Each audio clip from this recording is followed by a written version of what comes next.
일단 제가 블록체인과 암호화폐에 대해서 오늘 준비를 했는데 그보다 아마 창업, 그다음에 해외 진출 이런 데 관심도 꽤 있으신 것 같아서 제 경험을 좀 말씀드리도록 하겠습니다. 저는 대학을 졸업한 후에 삼성그룹에 입사했는데 그 당시 CJ 제일제당이 삼성그룹 소속이었습니다. 그래서 거기에서 6년 정도 근무하다가 런던 지점에 발령을 받아서 이제 무역과 이제 설탕 거래 관련된 일을 했고요. 그 다음에 한 4년간은 뉴욕 지점에 발령받아서 선물 거래, 설탕 선물 거래하고 이제 국제 금융시장에서 트레이딩하는 일을 하다가 1995년도에 현지에서 뉴욕 현지에서 이제 퇴사를 하고 창업을 했습니다. 그래갖고 뉴욕에서 한 4년 동안 사업을 하면서 한 3개의 회사를 창업해서 다 말아먹었습니다.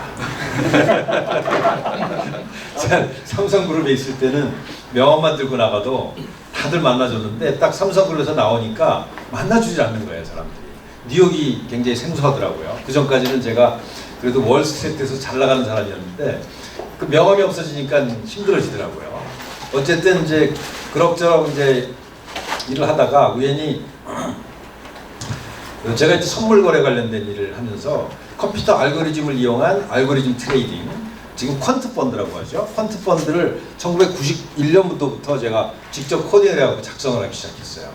그래갖고 그걸 이용해서 제가 뉴욕 지점에서 이제 일을 하면서 그 회사 업무도 그걸로 했고 거기에 자신감이 붙어갖고 회사에서 나와서 그 당시만 해도 굉장히 첨단 기술이죠. 지금은 로봇 트레이드라는 말도 쓰고 하는데 1990년대 초반에 뉴욕에서도 처음 생긴 산업입니다.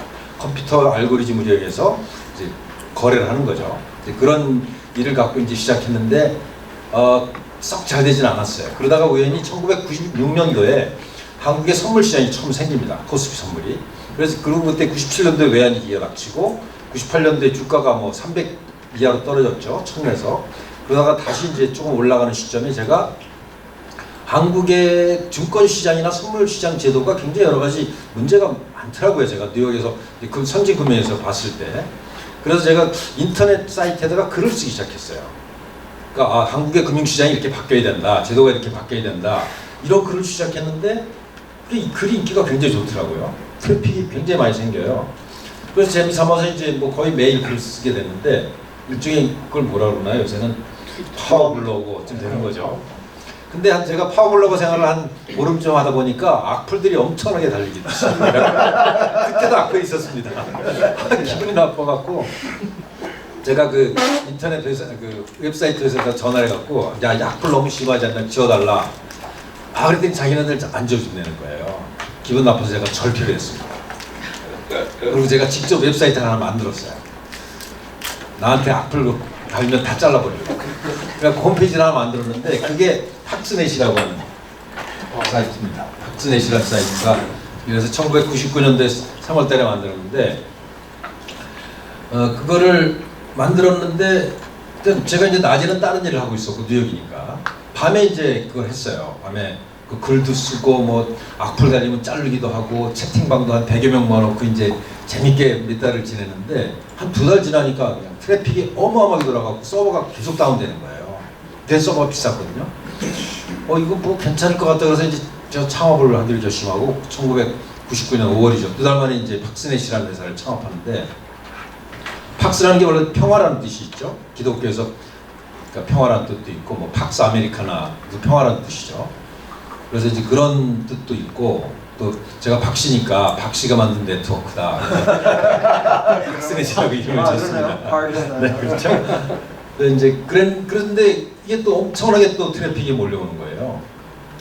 그래서 짐을 갑자기 싸들고 이제 7월달에 한국에 들어왔습니다. 12년 만에 들어왔죠. 애들 초등학교 후반인데. 그래갖고 이제 본격적으로 박스넷이라는 증권 관련 인터넷 기업을 경영하기 시작하는데 몇 달 지나니까 참투사에서도 막 투자를 해주고 11월쯤 되니까 골드만삭스가 저를 찾아왔어요. 그래갖고 왜 왔냐 그랬더니 투자 검토하러 왔대요. 그래서 어떻게 알고 왔냐 그랬더니 전 세계 트래픽이 50위 안에 들어갔다는 거예요. 제가 개인 홈페이지로 만든 지 벌써 7, 8개월밖에 안 됐는데 그게 운도 굉장히 좋았죠. 그러니까 그때 코스닥도 떴지, 인터넷도 떴지. 99년 말에 그 인터넷 붐이 있었던 거 여러분들 아시죠? 닷컴 버블. 그때 이제 그 기운을 탔는데 그 사람 그때 코스닥 투자에 굉장한 열풍이 있었고 인터넷 투자 열풍인데다가 제가 이제 커뮤니티를 이제 사람들이 증권 정보에 대한 목마름을 해결해 줄 수 있는 서로 정보를 교환하는 일종의 디지털 플랫폼을 만든 거죠. 그래갖고 한 두 달 있다가 이제 골드만삭스가 국내 최초로 500만 불을 저한테 투자했습니다. 12%를 가져갔죠. 그랬더니 3천억 원 밸류로 투자하겠다는 사람이 줄을 서더라고요. 그래서 일본에서 이제 또 500만 불을 투자받고, 그래서 그때 제가 갑자기 뭐 1년 만에 떴습니다. 속된 말로 그냥 개인 홈페이지를 만들었다가, 근데 그 다음에 이제 또 버블이 많이 깨졌던 거 아시죠? 2000년대에 이제 버블이 많이 떨어졌고, 그때 뭐 소프트뱅크 같은 경우에 95% 이상 떨어졌고, 아마존도 95% 이상 가격이 떨어졌습니다. 그러다가 다시 바닥을 다지고 이제 서서히 올라가서 지금은 뭐 어마어마한 기업들이 됐죠. 아마존이라든가 뭐 구글이라든가, 그때는 거의 뭐 의미 어떤 가치가 없었던 회사들, 그때는 태어나지도 않았던 페이스북이라든가 어떤 텐센트 같은 경우에가 지금 뭐 거의 400조에서 800조짜리 어마어마한 회사가 됐잖아요. 그래서 저는 운이 좋게도 어쨌든 그 소위 1차 산업, 2차 산업혁명 때는 대기업에서 제조업과 관련된 무역과 관련된 경험을 했고, 2차 산업혁명이라고 할 수 있는 3차 산업혁명이죠. 인터넷 혁명 시대는 그 중앙에서 어떤 좋은 경험을 했고, 그 다음에 이제 2008년도 제가 모바일 혁명 때는 너무나 안타까웠어요. 제가 이제 인터넷 이제 벤처 1세에 들어서 나름대로 중요한 역할을 해야 되는데, 사실은 제가 인터넷 사업을 할 때 저하고 같은 또래 친구들이 네이버의 이혜진, 뭐 다음에 이재웅, 그다음에 김택진, 그다음에 카카오톡의 김범수, 이런 친구들이 저보다 다 12살 어렸습니다. 근데 이제 같이 놀았어요. 같은 업계니까. 근데 약간 좀 나이 든 사람이 좀 특이하다. 증권업계에 있었던 사람도 아니고 IT 했던 사람도 아닌데 갑자기 뉴욕에 있다가 돌아갔고 인터넷 사업을 하는데, 근데 뭐 젊은 사람들하고 잘 어울려 놀았어요. 근데 요즘 제가 블록체인 사업을 하니까 30살 내지 40살 어린애들하고 지금 놀고 있습니다. 제가 참 운이 좋은 거죠. 이게 일종의 이제 블록체인 암호화폐 혁명이 지금 일어나고 있는데, 제가 우리나라가 2008년, 2007년도에 모바일 혁명의 기회가 있었잖아요. 그때 제가 굉장히 화가 나더라고요. 왜냐하면 전 세계 사람들이 아이폰을 쓰는데, 스마트폰을 쓰는데 우리나라 사람은 못 쓰는 거예요. 정부가 막은 거예요. 누가 막은지 모르겠지만 SK도 안 갖고 들어와, KT도 안 갖고 들어와, 정부에서도 안 갖고 들어와. 도대체 전 세계 사람들이 다 스마트폰을 보면서, 애플이죠, 앱을 만드는 새로운 어떤 혁명 기운이 막 세계적으로 싹 드는데 우리나라 사람들은 아예 못 보니까 앱 모바일 혁명에서 완전히 뒤적거린 겁니다. 그때부터 우리나라 IT 기업이 몰락, 일종의 이제 약간 쇠퇴하는 게 됐었죠. 인터넷 시대, 그러니까 99년, 2000년도, 2001년도만 하면 제가 일본이나 중국이나 대만 가면 너무나 우리나라가 앞서 있었어요. 그래서 제가 팍스넷 재팬을 만들고 팍스넷 차이나를 만들고 뭐 그런 작업을 할 수 있었죠. 그때 저희를 굉장히 우러러봤습니다. 근데 모바일 혁명 때 그게 완전히 그냥 뒤처지게 된 거죠. 그때 제가 어떤 했냐면, 그래서 이거는 사업의 문제가 아니라 정치 경제적인 문제가 중요하다. 그래서 제가 이제 혁신하라 한국경제라는 책을 쓰고 어떤 정치 경제학적, 사회학적 모델을 가지고 저희 사업 경험과 해외 경험을 살려갖고 강연을 그때 많이 했습니다. 주로 이제 정치인들 상대로 많이 했죠. 인문학 강연도 많이 했고요. 그러다가 갑자기 제가 이제 블록체인과 암호화폐를 만난 게 2015년인데, 그 얘기를 딱 듣고 한 일주일 정도 공부하고 나서 이걸 내가 시작해야 되겠다. 다시 시작해야 되겠다, 사업으로. 내가 책으로 써갖고 이론적으로 아무리 뭐 얘기를 혁신경제 하자고 얘기를 해봐야 잘 안 먹힌다. 특히 정치인들이 그렇게 좋아하지 않아요. 왜냐면 이제 기득권 세력과 자꾸 부딪히잖아요. 원래 혁신경제라는 거는. 그래서 차라리 암호화폐 블록체인으로 새로운 세상을 만드는 어떤 아름다운 평화로운 평등한 세상을 만드는 꿈을 한번 사업으로 한번 이렇게 봐야 되겠다는 생각으로 2015년도에 이제 제가 시작을 했는데, 그때는 뭐 블록체인 암호화폐에 대해서 관심 있는 사람은 아무도 없었어요. 일부 저 테헤란로 선릉역 근처에 다단계 하는 사람들만 관심이 갖고 있더라고. 그러니까 이거 하면 참 이상한 사람이었어요 그때. 근데 제가 그때 나이가 몇 살이었을까요? 제가 그 위키피디아를 보시면 제 경력이 나오는데 1955년생으로 나옵니다. 제가 박원순 시장하고 대학 동기입니다. 서울시 박원순 시장 좀 아시죠? 사진 딱 보면 제가 훨씬 더 어때요? 젊어 보이지 않나요? 그리고 제가 스티브 잡스하고도 동기입니다.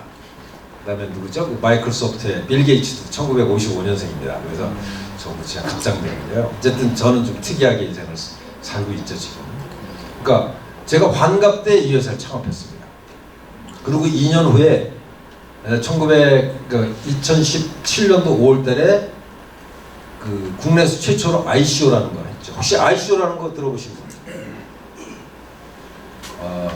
그러니까 암호화폐를 발행하는 거예요. 암호화폐를 발행하는 건데 여기 보시면 제가 이제 국내 최초로 암호화폐 이제 발행했다는 이런 얘기가 나오고 그다음에 뭐 제가 경력이 쭉 나옵니다. 그래서 이제 제가 뭐 여러 가지 사업했던 거 나오고 보스코인이라는 걸 제가 발행했고 뭐 책 쓴 것도 쭉 나오고 99년대 박스넷 창업을 했는데 제가 이걸 한 4년간 전에다 팔았는데 지금도 잘 나가요. 이 회사가 코스닥에 등록돼 있고 로고도 거의 똑같습니다. 색깔만 조금 바꿨어요. 어쨌든 지금도 가장 큰 회사입니다. 증권 정보 관련 회사는. 어쨌든 그 다음에 제가 이제 이런 책 쓰고 강연하고 이런 일을 하다가 갑자기 블록체인 OS 이름이 뭐죠? OS가 뭐의 약자일까요? Operating System. 예, 발음도 굉장히 좋으시네. 운영체계란 뜻이죠. 우리 빌 게이츠나 스티브 잡스가 iOS, 윈도우즈 같은 OS를 만들었으니까 나도 한번 만들어보자. 새로운 미디어가 나왔으니까. 이제 그런 야심을 가지고 만들었고 제가 이제 보스코인이라고 해서 Self Evolving Cryptocurrency Platform 스스로 진화하는 진화화폐라는 거를 이제 만들었는데요. 그때 제가 이제 그 뭐랄까요 영감을 받은 리포트가 그 2015년도 여름에 그 다보스 포럼에서 그런 얘기를 해요. 앞으로 2010년 후면 전 세계 총생산의 10%가 블록체인에 의해서 저장될 것이다.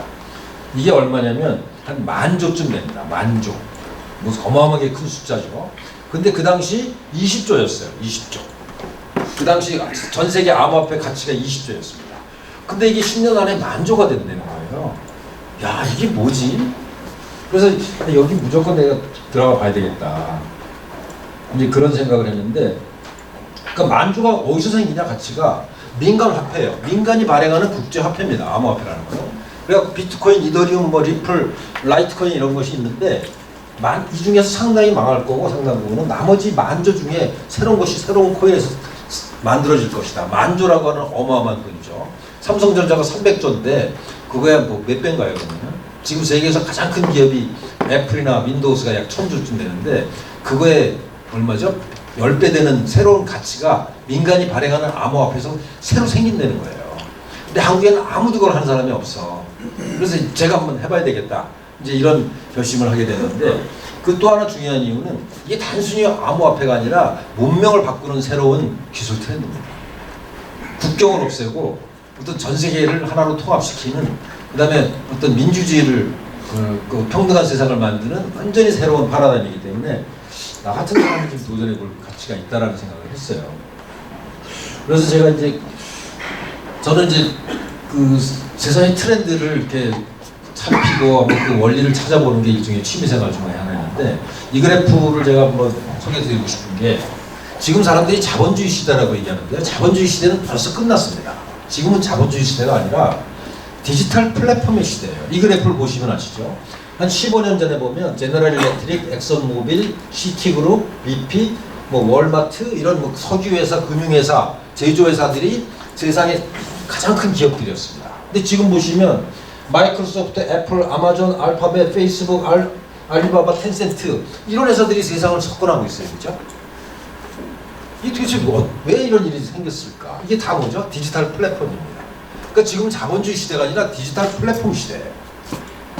이게 불과 10년 전 만에 일어난 일입니다. 여러분들 아시다시피 여기 페이스북은 2004년도에 창업했잖아요. 뜨기 진짜 그때만 해도 아무것도 없었죠. 텐센트가 2005년 전만 해도 한국에 있는 게임 사다가 중국에서 팔던 회사입니다. 근데 지금 삼성전자를 획기적으로 능가한 이런 회사가 된 게 도대체 왜 이렇게 된 거냐. 이 원리를 정확히 아시는 게 중요합니다. 여러분들이 창업을 하시고 앞으로 인생을 살아가실 때 시대가 이미 완전히 바뀐 거예요. 근데 또 한 번 바뀌고 있습니다. 이때에서 일로 가는 시대를 일면 시장에서 양면 시장으로 바뀌었다고 해요. 혹시 양면 시장에 대해서 들어보신 분? 혹시 제 유튜브 강연 들어보신 분 계신가요?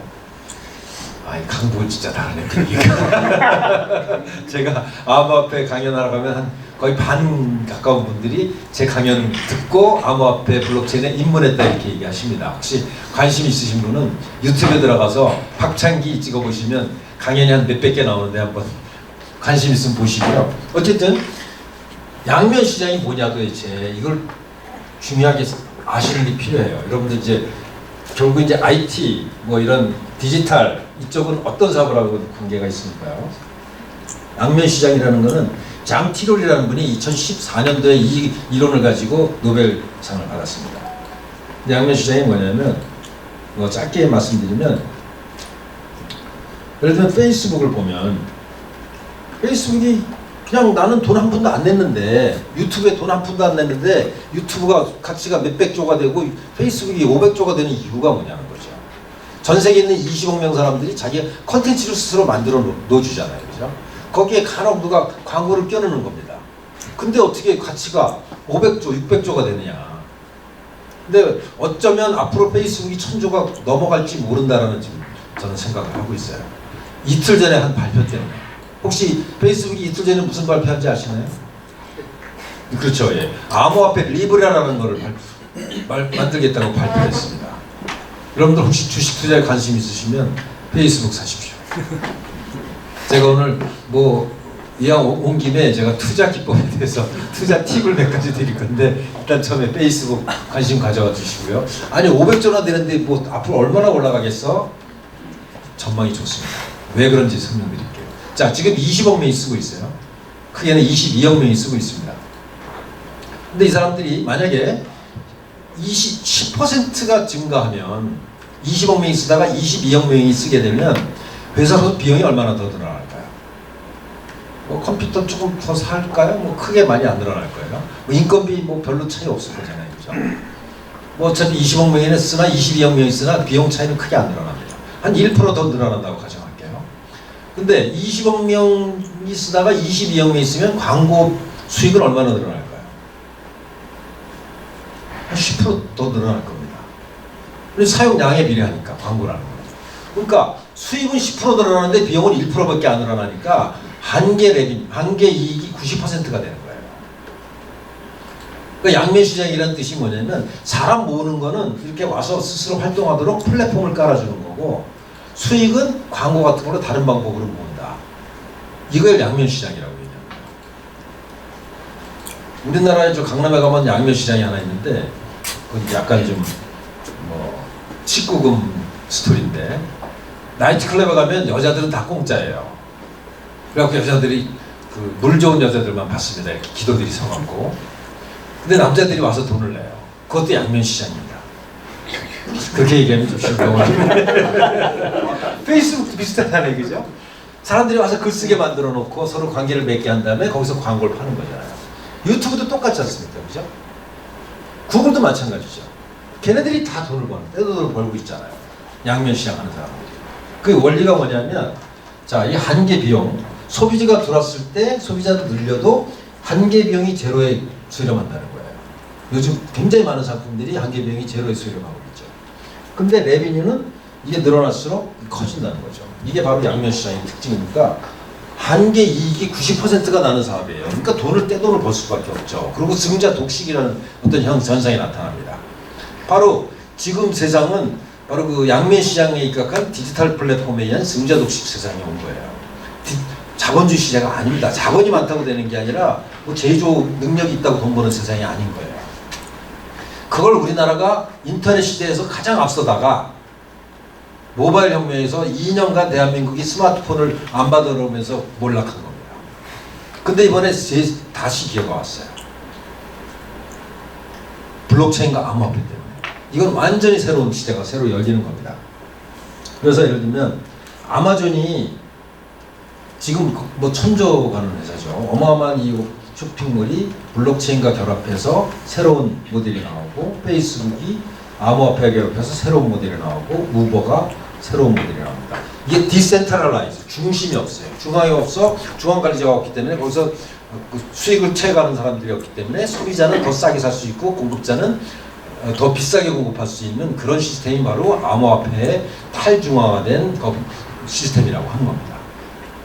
근데 그 화폐를 그동안은 국가가 발행했잖아요. 미국이 달러를 발행하고 대한민국 원화를 발행하는데 중국 위안화 발행했는데 그냥 민간 기업이 발행해요. 저도 국제화폐를 발행해갖고 한때 가치가 1,000조가 넘었습니다. 1,000억이 넘었습니다. 지금은 또 뭐 새로운 암호화폐를 개발하고 있는데 어쨌든 전 세계적으로 지금 암호화폐 가치가 한 300조 정도 됩니다. 이제 이런 새로운 시대가 열리고 있는데 저는 이걸 3면 시장이라고 얘기해요. 3-sided market. 아까 양면 시장은 설명드렸죠. 사람들을 모으는 플랫폼을 하고 거기다 광고를 파는데 여기다 금융을 결합하는 거예요. 금융. 대표적인 게 여러분 생각나는 거 없어요? 양면 시장에서 이미 3면 시장으로 갔다. 대표적인 게 알리페이죠. 알리페이. 옛날에 전자상거래만 하다가 지금 금융을 결합해갖고 중국에서 가장 큰 금융회사가 알리바바입니다. 지금. 여러분 텐센트 아시죠? 왜 그 회사가 뭐 500조, 600조 가치가 됐냐? 불과 10몇 년 만에. 거기서 그 위챗페이라고 하는 돈을 중국에 가니까 이제는 크레딧 카드를 안 받고 위챗페이하고 알리페이밖에 안 받습니다. 그러니까 양면 시장에다가 금융 시장을 아주 긴밀하게 결합하면 3면 시장이 되는데 이 3면 시장은 양면 시장에 제가 보기엔 그 가치나 폭발력이 최소 5배 내지 10배까지 갈 거예요. 지금 시대는 디지털 플랫폼 시대에서 플러스 암호화폐와 결합한 3면 시장으로 옮기고 있는 거거든요. 이게 시대의 거대한 트렌드입니다. 근데 대한민국에서는 거래소를 뭐 막겠다, 뭐 암호화폐는 뭐 이상한 분위기를 지금 잡아갖고 모바일 시대 우리가 그러니까 뒤처지듯이 또 이런 현상이 나타날까봐 제가 열심히 강연하러 다니는 거예요. 어쨌든 굉장히 중요한 트렌드라는 걸 좀 강조드리고 싶고요. 근데 어쨌든 정부에서 뭐 그렇게 얘기를 하니까 사람들이 여기저기 뛰어들고 싶지 않아. 특히 강국에 있는 분들은 특히 그러신 것 같아요. 어쨌든 앞으로 시대가 엄청나게 변하고 있는데 아까 보여드렸던 그림을 다시 한번 보시면 이거 보십시오. 근데 여기서 또 다른 변화가 엄청난 변화가 생길 것이다. 이들 중에서 암호화폐와 결합이 성공하는 자들이 최후의 엄청난 승자가 될 거라고 보는 거죠. 그래서 제가 이제 2015년도에 전 세계 시가총액이 20조일 때 암호화폐 사업을 시작해갖고 2017년도 5월 달에 그때 비트코인이 100만 원일 때입니다. 아이시온에서 하루 만에 17시간 만에 전 세계 4,000명으로부터 150억을 모읍니다. 그냥 계획서를 발표하고 그걸 백서라고 그래요. 그걸 ICO라고 합니다. 내가 이러이러한 설계를 해서 이런 모양으로 국제적인 암호화폐를 내가 발행할 건데 이 계획에 동참하시는 분들한테 내가 발행한 암호화폐를 드릴 테니까 미리 투자를 해주세요. 그게 바로 ICO인데요. 국내에서 최초로 했고 그 당시에 전 세계적으로 한 5위권 안에 들어가는 굉장히 성공적인 암호화폐였어요. 그렇게 된 이유는 이제 제가 금융을 했었고 IT를 좀 알았었고 국제 경험이 있고 그러다 보니까 영어도 좀 하고 이제 글로벌 감각으로 사업을 할 수 있었던 것도 있고 또한 이거는 단순한 어떤 비즈니스가 아니라 인터넷 사업과 새로운 문명을 설계하는 일입니다. 거버넌스가 굉장히 중요한 그런 일이기 때문에 제가 이제 그런 경험이 있어서 됐다고 생각하고요. 근데 2017년도 연말에 800조까지 올라갑니다. 어마어마한 가치가 생겨요. 비트코인이 한 100만 원, 150만 원에서 2,500만 원까지 올라가죠. 그러다가 또 급격하게 떨어져 갖고 금년 초 한 서너 달 전까지만 해도 400만 원 이하로 떨어집니다. 2,500만 원에서. 그래서 완전히 망했다. 이건 뭐 거품이다. 가치가 없다 그랬는데 갑자기 3달 만에 다시 1,100만 원. 오늘 1,100만 원을 찍었습니다. 근데 놀라운 거는 상당히 많은 전문가들이 올해 안에 5천만 원까지 갈 거라고 생각하는 사람들이 있어요. 그래서 두 번째 팁, 투자. 암호화폐 조금은 투자하십시오. 너무 무리하지 않은 범위내에서. 지금 타이밍 좋습니다. 어쨌든 이건 뭐 좀 복잡한 이런 그래프죠.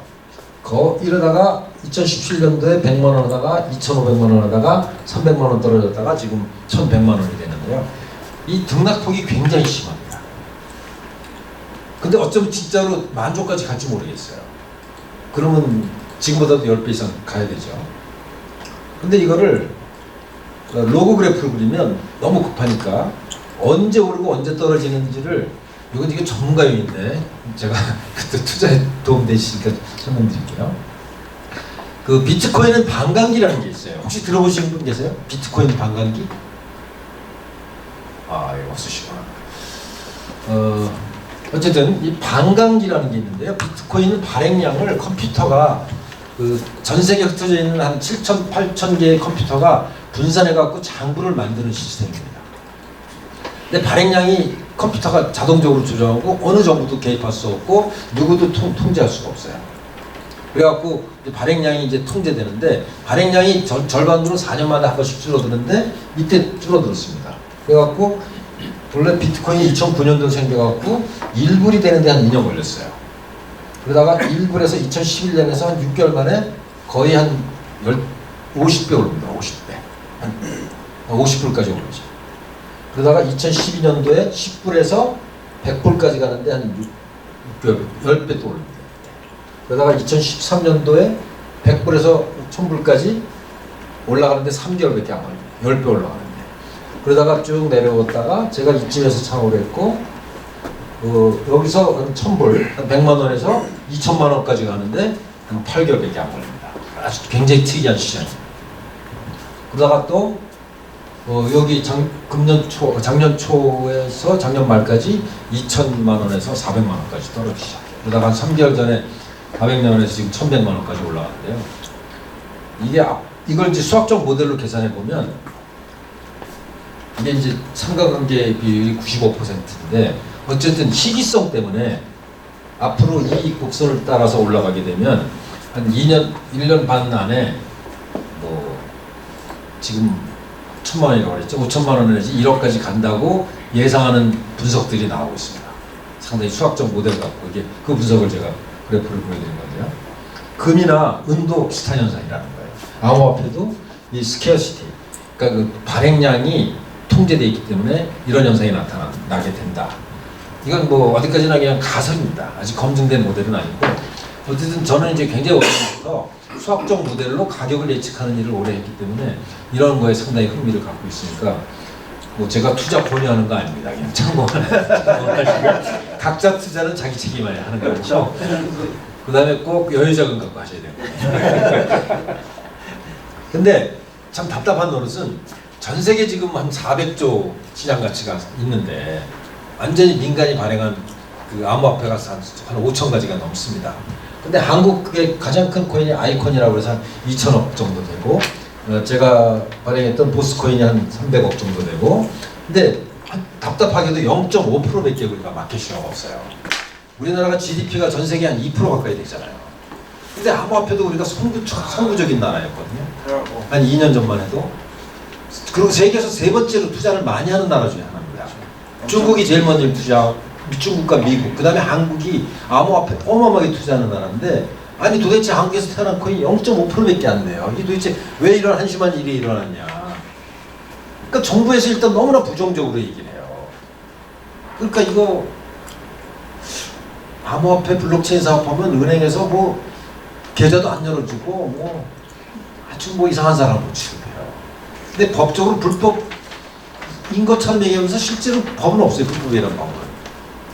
그러니까 정부가 참 이상한 태도를 취해서 어쨌든 이제 그런 현상이 있었는데 그 다음에 이제 그래서 제가 암호화폐를 한 20위까지 쭉 봤는데 시간이 너무 어쨌든 전 세계 20위권 안에 들어가는 지금 암호화폐 10위권 안에 들어가는 암호화폐를 만들어야 되겠다라는 게 제 꿈입니다. 그래서 이제 그런 일을 지금 열심히 하고 있고 그게 이제 칼라 플랫폼이라는 것이고 그러려면 아주 고도의 어떤 그 컴퓨터에 관한 능력 그다음에 어떤 암호화폐 설계, 거버넌스, 그다음에 글로벌 마케팅 이런 게 굉장히 고도의 능력들이 좀 필요하고요. 그래서 이제 그런 작업을 제가 열심히 하는데 이건 너무 전문적이라서 제가 좀 지나가겠고요. 그리고 저는 이제 가장 중요하게 생각하는 게 가장 빠르게 컨퍼메이션 돼야 된다. 지금 비트코인은 국제적으로 송금하면은 통역이 나는데 그게 확정되는데 1시간 정도 걸립니다. 제가 한국에서 미국으로 송금하면 뭐 은행을 통하면 1박 2일은 걸리시잖아요. 근데 1시간 걸리니까 엄청나게 빠르죠. 은행을 통하지 않기 때문에. 근데 저는 전 세계 어디서 어떤 사람들끼리 거래해도 은행이나 시스템을 통하지 않고 중간자를 통하지 않고 1초 내에 모든 것이 확정돼야만 일상생활에 쓸 수 있는 글로벌 새로운 민간 암호화폐가 될 수 있다는 생각으로 그거를 집중적으로 연구했어요. 한 3, 4년 동안. 그래갖고 그걸 이제 완성해서 일상생활에서 아주 쉽게 쓸 수 있는 암호화폐를 만드는 작업을 거의 이제 성공 단계에 이르렀습니다. 그래서 이건 지금 이론적이라서 지나가고요. 그래서 이제 제가 마지막 시간이 다 됐다고 그래서 한 가지만 말씀드리면, 이번 달 6월 28일 날 G20회에서 굉장히 중요한 발표가 있습니다. 암호화폐와 블록체인 관련해서. 세계 각국 정부가, 이거는 정부가 통제할 방법이 없으니까 뭐 자금 세탁, 그다음에 뭐 탈세, 그다음에 뭐 불법 증여, 뭐 해와 뭐 송금 이런 거에다가 심지어는 뭐 마약 거래, 뭐 무기 거래까지 하고 일어났는데 이걸 정부가 통제할 방법이 없어요. 암호화폐는 은행을 통하지 않기 때문에. 그리고 중앙이 없기 때문에 잡아갈 사람도 없어요. 그래서 이건 G20회에서 이걸 중요하게 다루고 있습니다. 그래서 지금 그 20개국의 그 암호화폐와 거래소 전문가들이 모여갖고 글로벌 대책을 지금 만들고 있고, 거기에서 제대로 된 규제가 이제 거의 처음 나올 것 같아요. 그렇게 되면 한국도 이제 그 규제를 좀 해서 어떤 제도권 안으로 들어올 것 같습니다. 그래서 굉장히 중요한 변화가 이제 다음 주 정도에 생긴다는 걸 말씀드리고요. 이게 암호화폐가 새로운 문명이라고 말씀드리는데, 여러분들 근대 국가가 프랑스 혁명, 뭐 그다음에 영국의 민주주의로 국가가 상권 분립이 되고 민주제도가 생기고 선거제도가 생기고 국가가 화폐를 발행하는 시스템이 생긴 지 불과 한 250년밖에 되지 않았습니다. 그전에는 왕정이었죠. 근데 이제는 그 시대가 끝나고 글로벌하게 민간이 발행하는 글로벌 통합 사회가 생기고, 네티즌들이라는 어떤 글로벌 시티즌이 생기고, 법이 옛날에는 각 국가마다 성문법이 있었는데 이제는 컴퓨터 코드로 서로 계약을 해갖고 법을 집행하는 완전히 새로운 시대가 오고 있는 겁니다. 완전히 새로운 문명이죠. 그래서 제가 그걸 팍스 크리티카라고 얘기했습니다. 팍스 아메리카나 시대에서 팍스 크리티카 시대로 바뀐다. 제가 원래 팍스를 좋아하죠. 박식이라서. 그래서 국가별 법률에서 스마트 컨트랙트라고 하는 컴퓨터 코드에 써있는 그런 계약과 법률이 집행되고, 국민이 아니라 글로벌 네티즌, 글로벌 어떤 것이 되고, 달러와 유로화 시대에서 암호화폐 시대로 바뀌는 그겁니다. 그래서 저희가 저도 중요한 역할을 해야 되겠다. 칼라라는 플랫폼으로 이런 일을 하고 있는 거고요. 이틀 전에 페이스북이 리브라라고 하는 국제 암호화폐를 만들어 갖고 전 세계 20억 명 중에서 그 금융 혜택을 못 받는 사람들에게 완전히 스마트폰만 갖고 있고 페이스북만 쓸 수 있으면 누구나 쉽게 송금할 수 있고, 은행에 접근 못하는 사람들을 다 은행 서비스를 받게 할 수 있겠다라는 발표를 했으니까 미국이 유럽에 발칵 뒤집혔습니다. 이제 미국이라는 국가, 유럽이라는 국가들이 힘이 빠지고 페이스북이 지금 전 세계를 장악하는 거 아니야? 페이스북은 그 사람들의 개인 정보까지 다 알잖아요. 친구가 누구고, 뭐 무슨 발언을 했고, 뭐 했는지 다 아는데 거기다 돈이 왔다 갔다 하는 것도 페이스북에서 발행한 화폐로 되면 그 사람이 돈을 어디다 쓴 것까지 다 아는 어마어마한 이 빅브라더가 태어나는 걸 겁나잖아요. 그죠? 근데 원래 블록체인과 암호화폐는 디센트럴라이즈 해야 되는데 이게 엄청난 사건이 지금 일어난 겁니다. 근데 기술적으로는 전혀 문제가 없어요. 제도적인 문제가 좀 있죠. 그래갖고 미국의 상원의 한 명이 안 된다, 이거 청문회해야 되겠다, 이런 얘기를 지금 하기 시작했고요. 굉장히 중요한 변화가 지금 일어나고 있는 겁니다. 그래서 전체 암호화폐 시장은 크게 확대될 거고요, 앞으로. 근데 누가 승자가 될지는 이제 따져봐야 되겠지만, 페이스북과 제가 경쟁해서 한번 이겨보려고 우리 팀들, 글로벌 팀들을 짜서 열심히 하고 있습니다. 지켜봐 주시기 바랍니다. 감사합니다.